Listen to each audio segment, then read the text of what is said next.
Eto na mga boss, Game 1 ng NBA Playoffs. Ito nga sa pagitan ng Los Angeles Lakers kontra nga dito sa Oklahoma City Thunder. Magkakaalaman na mga boss, makakatagos kaya etong Los Angeles Lakers dito nga sa home court ng OKC. Tingnan at silipin natin ang mga posibleng maging starting lineup ng each team.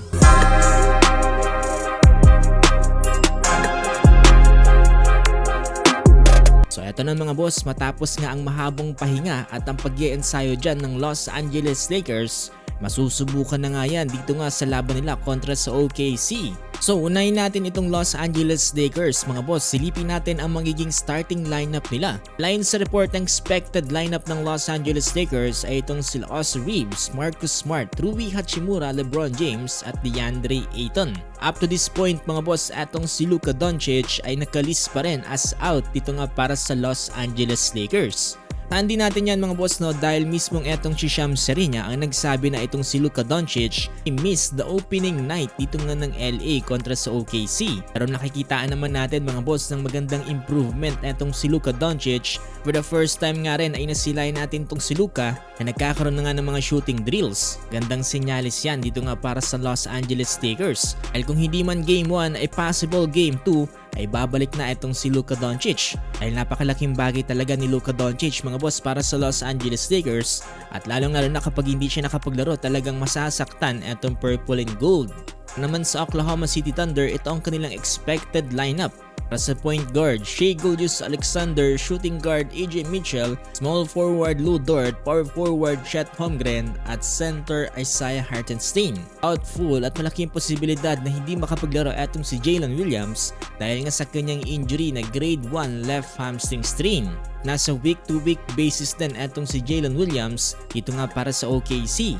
Kahit mabawasan ng Jalen Williams sa etong Oklahoma City Thunder ay hindi natin pwedeng basta maliitin na lang etong ang mga natitirang players. Dahil maglalaro man o hindi etong si Jalen Williams ay talagang nandyan pa rin ang solid na core dito nga ng OKC. At ito ngayon walang iba kung hindi etong si Shai Gilgeous-Alexander. Pero bago yan mga boss, eto sinabayan ng Molten Basketball etong init ng NBA Finals ngayon. Bagsak presyo sila, 66% off. Ating tig 1,600 ngayon, mabibili mo na lamang ng 539 pesos sa Shopee. Anong pang hinihintay nyo, i-click nyo na yung link sa comment section. Pero alam nyo ba, kung sisilipin kasi natin mga boss no, sa 3 beses na paghaharap ng Los Angeles Lakers, ito nga kontra sa Oklahoma City Thunder, 3 beses na tinalo ng OKC etong Lakers ngayong NBA regular season. At hindi lang yan sila basta tinalo mga boss no, tinambakan pa sila dyan dito nga ng ilang mga games. Pero alam nyo ba mga boss, itong nakaraang 2024 NBA season, etong OKC ay hindi nga nanalo ng kahit isang beses sa regular season kontra nga dito sa Lakers. At ang isa nga sa mga pinaka naging malaking factor dyan ay walang iba kundi si Anthony Davis. Fast forward ngayong 2026, dito na pumapasok eto nga si DeAndre Ayton.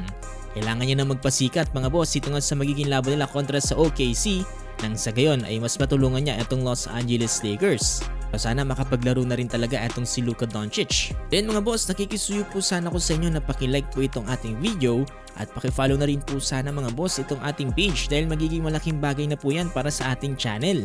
Maraming salamat po talaga sa inyo mga boss.